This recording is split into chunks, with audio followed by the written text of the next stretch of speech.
Salut, ça branche. Dans cette vidéo, on va parler séduction. Tu verras à quel point la séduction et le marketing sont extrêmement liés. Et si tu maîtrises ça, non seulement tu vas avoir plus d'argent, mais en plus tu vas pouvoir séduire encore plus.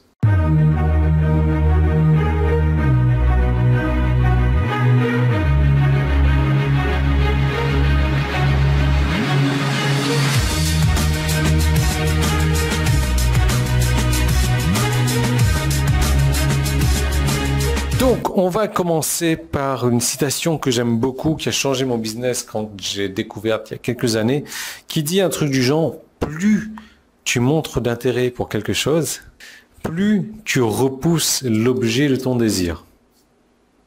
Réfléchissez un petit peu. En gros, une fille, séduction, tu vas lui montrer de l'intérêt. Oh, tu es jolie. Oh, tu es belle. Oh, tu sens bon. Tes cheveux sont si soyeux.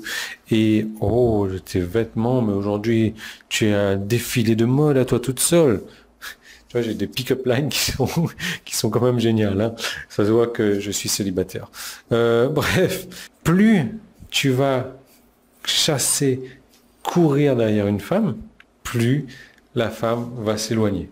Alors, je ne vais pas comparer la femme au chien, c'est loin de moi cette idée-là, mais en gros, tu as un chien, ton chien s'est cassé, s'est fait la malle, et parce que tu as ouvert le portail, ce que tu vas faire, tu vas courir derrière ton chien, donc qu'est-ce que va faire ton chien? Ben, il va courir encore plus loin. Qu'est-ce que tu dois faire? Ben, tu te retournes, ton chien va se dire, attends, mais qu'est-ce qu'il fait? Et tu cours dans la direction opposée. Qu'est-ce que ton chien va faire? Ben, il va courir derrière toi. Donc, qu'est-ce qui est intéressant là-dedans? Il faut arrêter de chasser. Parce que plus tu vas chasser quelque chose, plus cette chose va s'éloigner de toi. C'est profond comme réflexion. Mais là, je parle d'un chien. Plus tu vas chasser un chien, plus il va s'éloigner de toi. Plus tu vas courir derrière quelqu'un, plus cette personne va s'éloigner de toi. Et alors, c'est là où ça va être profond comme réflexion. Et bon, peut-être que tu vas me suivre dans mon délire ou pas, mais plus tu vas chasser de l'argent, plus l'argent va s'éloigner de toi. Plus tu vas chasser un client, plus le client va s'éloigner de toi. Est-ce que tu comprends là où je veux venir? C'est que il faut arrêter de chasser la chose parce que plus tu montes d'intérêt pour quelque chose, plus tu repousses l'objet de ton désir. C'est très puissant comme citation. Et ça va beaucoup plus loin que ça, parce que t'imagines, tu te positionnes, voilà, tu es en train de chasser une voiture et tu n'arrives pas à l'attraper, parce qu'évidemment la voiture, elle roule plus vite que toi, tu cours, etc. L'idée, en fait, c'est de te mettre sur une autoroute et d'attendre que la voiture arrive. Alors, c'est pas l'idée d'attendre là pour te suicider que la voiture elle arrive, mais ce que je veux te dire, c'est que voilà, tu te prépares, tu attends que l'opportunité arrive et que l'opportunité, comme la voiture sur l'autoroute, te frappe comme ça. Tu te mets là, en condition, et ça va arriver. Il faut arrêter de chasser les choses, mais de faire qu'elles viennent à toi naturellement. Et idéalement, comme je te parlais d'opportunités, l'idée c'est que tu peux même repousser ce qui ne t'intéresse pas, pour attendre la bonne opportunité. Donc je vais te raconter une petite histoire. Hein. Un léopard. J'étais en train de regarder ça sur une émission de télé avec ma fille la dernière fois, une émission animale. Un léopard, il n'a pas bouffé depuis une semaine.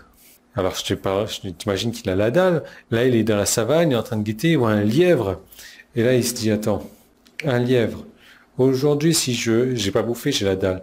Si je vais m'attaquer à ce lièvre-là, ça va me demander énormément d'énergie. Il y a peut-être une chance que je l'ai. Si je l'ai, c'est cool, mais si je l'ai pas, c'est pas cool. Donc, mais dans tous les cas, si je l'ai, l'apport énergétique que ce lièvre va me donner ne vaut pas l'apport énergétique que je vais dépenser. Et aujourd'hui, je suis déjà crevé la dalle, j'ai trop faim, je peux pas faire autrement. Donc, je vais attendre. Je vais laisser passer cette opportunité-là qui n'est pas intéressante et je vais attendre une prochaine opportunité. Le lendemain, il y a une gazelle qui arrive. Et là, le léopard, il est pas con, il réfléchit, attends, la gazelle, non seulement elle sera plus facile à attraper que le lièvre, mais elle fait 10 fois la taille du lièvre, donc elle pourra me nourrir pendant une semaine, pendant 10 jours, et c'est là que le léopard il surgit et il attaque la gazelle et il a son repas pendant 10 jours. attends la bonne opportunité. Arrête de chasser l'argent, arrête de chasser le client, arrête de chasser le chien, arrête de chasser les femmes aussi. Repousse ce que tu ne veux pas avoir et attends ce qui est la bonne opportunité. Comment est-ce qu'on fait tout ça? Il y a des stratégies. Il y a des stratégies intéressantes aussi qui font que quand tu vas repousser les mauvaises personnes, les bonnes vont arriver, mais ces personnes que tu repousses également vont se dire, attends, non, mais moi non, c'est bon, j'ai envie, ça m'intéresse finalement. Et bien, je vais te montrer exactement comment faire. Si tu n'as pas compris le principe de ça, si tu n'as pas compris à quel point c'est puissant, si tu n'as pas envie d'en savoir plus, si tu n'as pas envie de mettre ça en place, je t'encourage pas à cliquer sur ce bouton jaune en haut ou en bas si tu es sur mon site, ou même le petit i qui est là si tu es sur YouTube, ou le premier lien qui est dans la description, parce que ça ne t'apportera rien, ça ne t'aidera pas si tu n'as pas envie d'en savoir plus. Mais par contre, à l'inverse, c'est vrai. C'est que si tu as envie d'en savoir plus, si tu es prêt à mettre les efforts nécessaires, et bien dans ce cas-là, tu peux cliquer, je te retrouve de l'autre côté.